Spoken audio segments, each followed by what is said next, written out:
माझ्या एका शॉटला 1100 पेक्षा जास्त व्ह्यूज आले होते आणि खरं सांगू ते पाहून मला वाटलं होतं की आता माझं चॅनल ग्रो होणार. पण त्यानंतर व्हिडिओला तितके व्ह्यूज आले नाही आणि इथेच नवीन क्रिएटर एक मोठी चूक करतात. एक व्हिडिओ चालला म्हणजे चॅनल सक्सेसफुल होईल असं ते समजतात. पण YouTubeचा अल्गोरिदम आधी तुमचा पॅटर्न बघतो.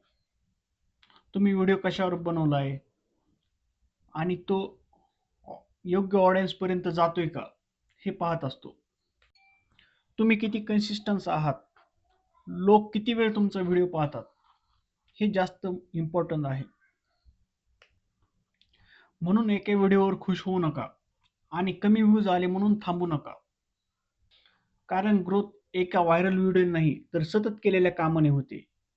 आणि अशाच माहितीसाठी टॉक विथ डीकेला आत्ता सबस्क्राईब करा. भेटूया पुढच्या व्हिडिओमध्ये. धन्यवाद.